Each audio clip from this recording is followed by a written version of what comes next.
Welcome to NextFem Leaders, a podcast for conscious, ambitious women who want to make a real impact with their careers without losing themselves or their well-being in the process.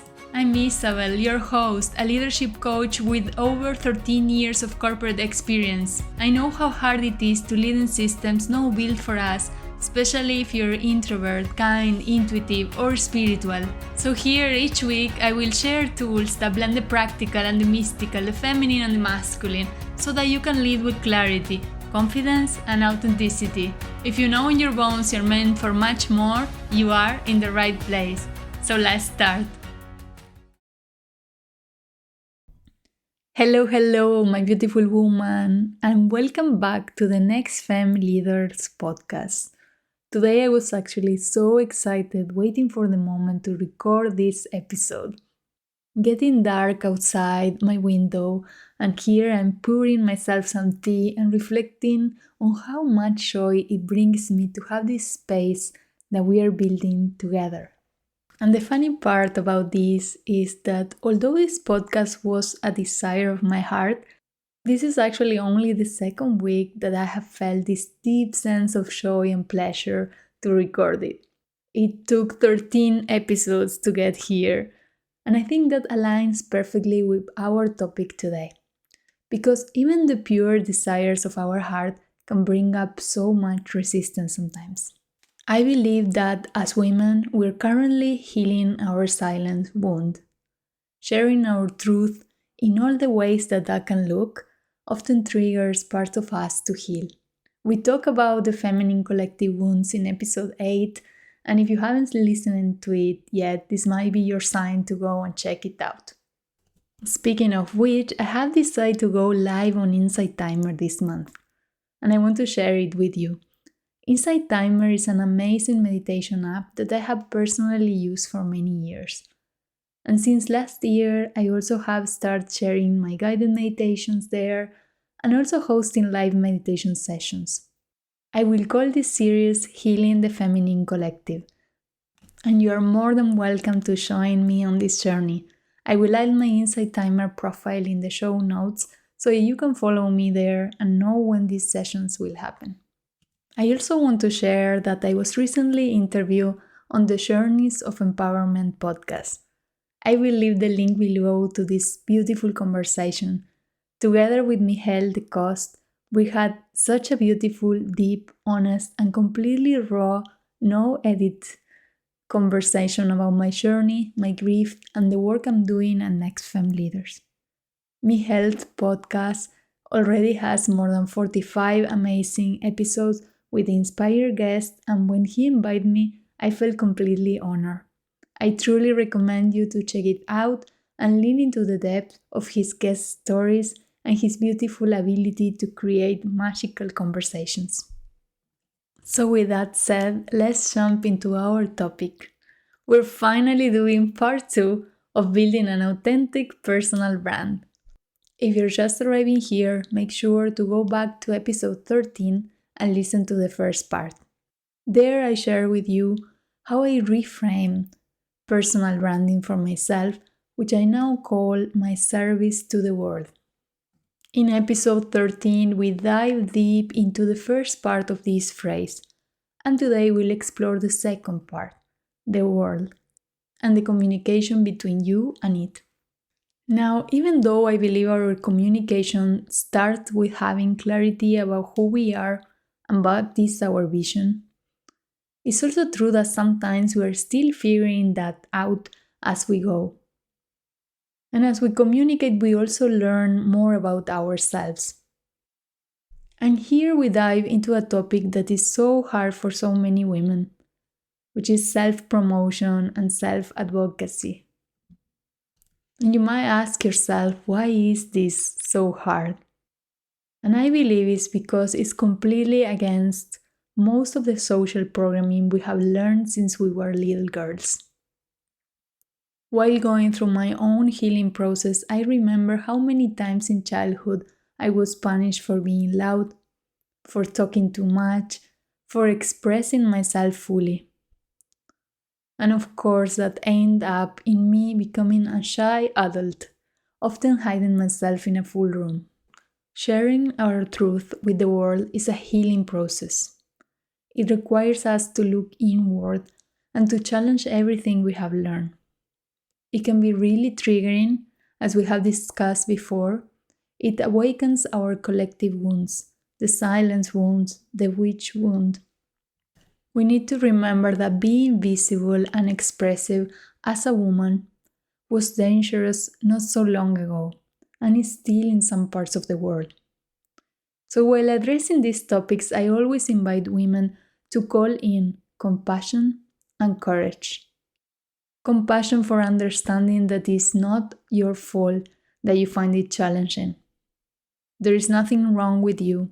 Your brain has wired to see it as a threat, and it takes inner work to rewire that.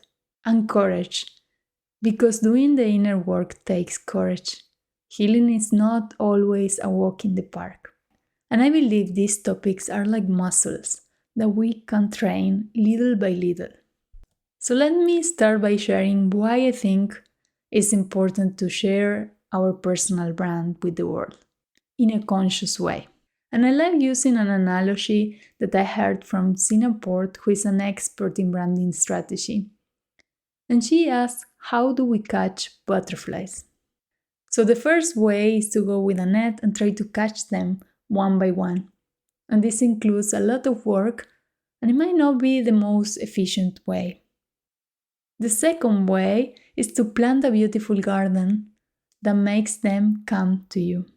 There is also a lot of work involved in that, as anybody into gardening might know. But there is also a sense of flow, ease, and likely a better result. And that's how I see personal branding. One of the reasons I started teaching this and sharing about this topic, even though I used to hate this word, is because of the incredible opportunities, spaces, clients, and colleagues I had connected with who are fully aligned with my values. Because it's easy for people to go to my LinkedIn, to my website, or even in this podcast and instantly know what I stand for. You probably already know it by now. And that clarity has made my work so much fulfilling. Because I get to work with women who inspire me, with organizations that share my vision, and on projects that are fully aligned with who I am. And that makes it easier, much more fun. And that's what I want for you too.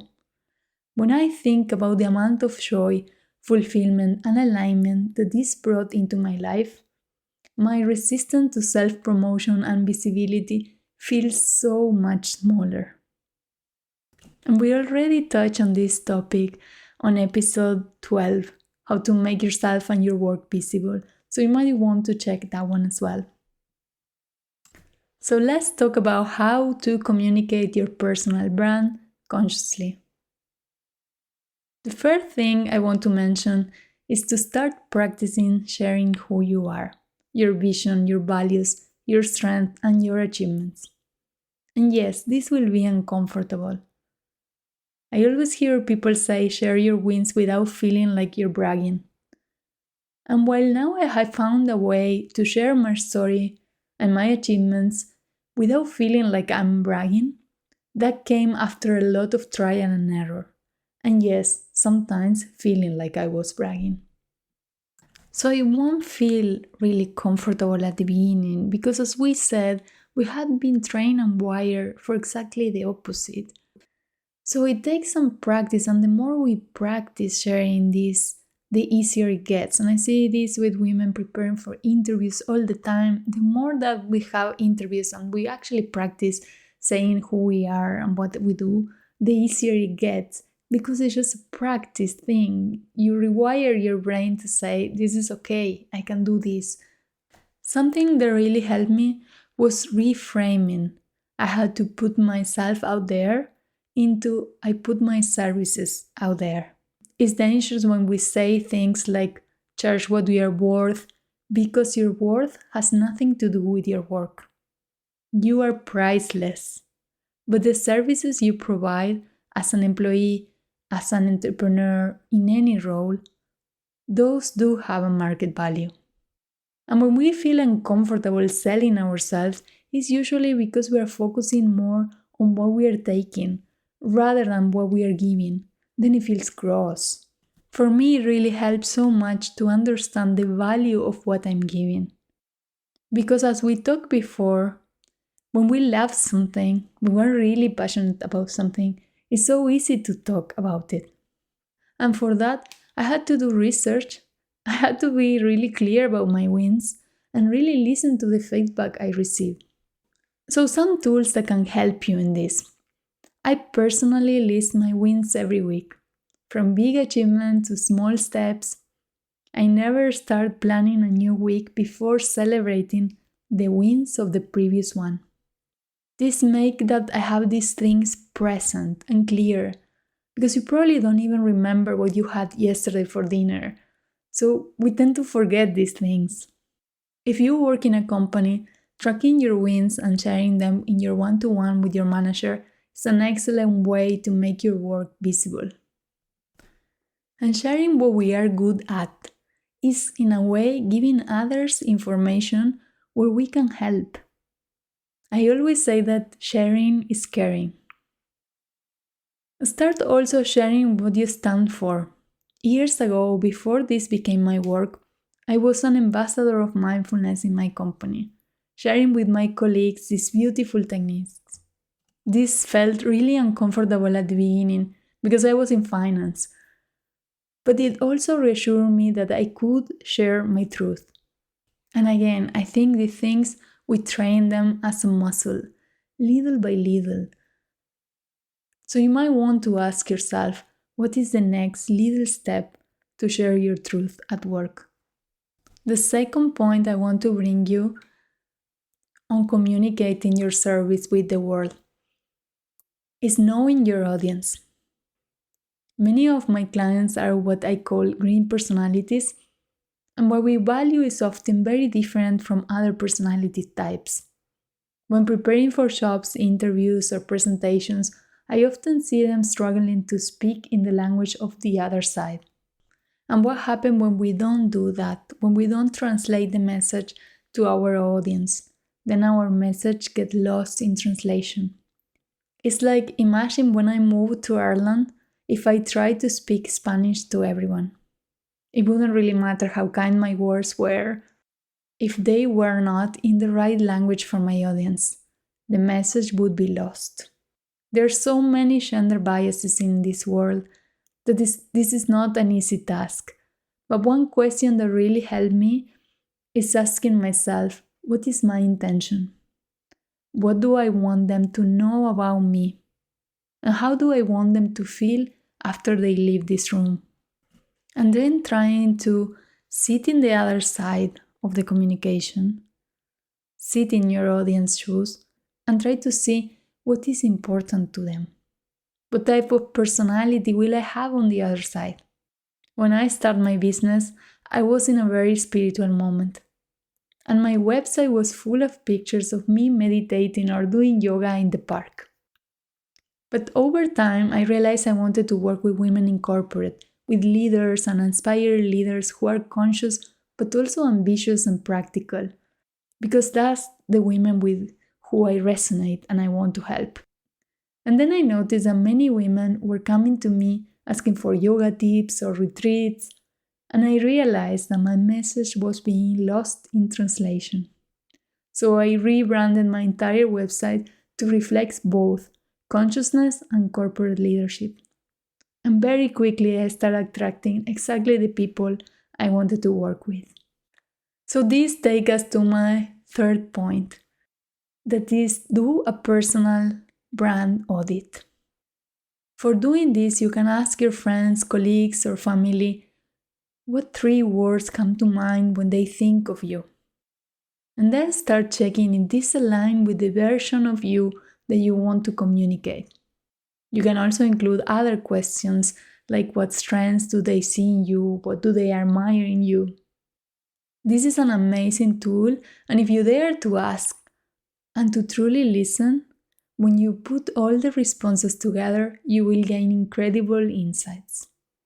Also, I want to invite you to think about the leader you want to be, no matter where you are in your career. And ask yourself, are you showing up, talking, and dressing as that woman? With working from home becoming a habit, many people start dressing more comfortable, which I think is great. And I'm not saying you shouldn't. But if you need to feel confident, whether on an interview, a big project, or a presentation, make sure to dress like the woman you want to become. I personally always dress up and do my makeup when I record this podcast, because I know I show up differently when I'm in my pajamas versus when I feel glowing and pretty. This might sound like a very vain comment, but the truth is I believe we are within, without, as without, within too.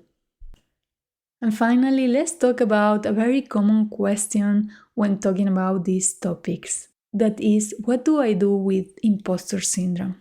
If this is something you struggle with too, leave me a comment or send me a note and I would like to do a specific episode on it. I personally never liked that term, but I teach about it because so many women experience it. And as important as auditing how you are showing up, how you talk, how you look, it's also important to notice how are you talking to yourself. If between our ears we have our worst enemy, this will show up in our communication and sabotage ourselves in so many ways. I believe imposter syndrome is simply a sign that we are evolving. Of course, you will feel it every time you reach a new level. It's your most primitive part trying to protect you. One thing that has helped me enormously is using affirmations in front of the mirror and literally practicing. I'm an expert on X, Y, Z. Especially because, as funny as it might sound, I found myself these days teaching about things that have been such a struggle in my life and my career. Imagine the first time I was asked to do a workshop on confidence or even on personal branding. I had the worst imposter syndrome.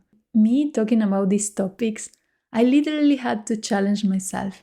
First, because these are topics I have studied so much. Then, because I have worked so much on myself and with hundreds of women in one-to-one coaching. And then I literally had to practice it in front of the mirror to feel more comfortable with the idea. Something else that has helped me so much for imposter syndrome, especially in public speaking, is working with an alter ego. An alter ego is a distinct persona you intentionally create to help you act, think, or perform in ways that might feel difficult. It's kind of a character that allows you to step into confidence, courage. Research in psychology showed that using an alter ego works because it helps you separate your self-identity from fear, self-doubt, or imposter feelings. So when you embody an alter ego, your brain interprets the situation differently, allowing you to perform with more freedom, creativity, and confidence. Many athletes, performers, and leaders use alter egos to overcome stage fright, anxiety, or self-limiting beliefs. And these days, I personally use my future self. And if you'd like to know more, on the 11th of November, I will be doing a live event on Insight Timer all about connecting with our future selves. But before being really clear on this version of myself in the future, or my higher self, I used to channel people that I admire. For example, I love Lisa Nichols. She's someone I look up for her style in communication. So I would ask myself, what would do Lisa if she was afraid to post on LinkedIn? How would she speak when presenting a project? And then I would try to embody those qualities for myself. Okay, beautiful women, let's do a little recap of this second part of building an authentic personal brand. So, while communicating your service to the world, first, practice sharing who you are and celebrating your wins. Second, know your audience and try to speak their language. Third, do a personal brand audit and learn how your environment is perceiving you, and checking if that's aligned with how you want to be perceived. And fourth, use an alter ego to step into confidence and embody the version of yourself that you want to show to the world. So please share with me what are you taking away from this episode. Send me a message, tag us on Instagram or LinkedIn with your reflections or takeaway. And with that, thank you so much for joining me today, and I will see you next week. Thank you so much for listening to this episode. If you like what you heard, let me know on Instagram at NextFem Leaders or send your thoughts and reflections to info@isabelfonseca.com. I truly would love to hear from you. And if it resonates with you, I would be so grateful if you left a review or a comment so that it helps more conscious, ambitious women to find this space. And please don't keep it for yourself. Send it to another woman you know who needs to hear this message today. See you next Monday at 8 a.m. Until then, keep leading with your truth and remember, you already are a NextFem leader.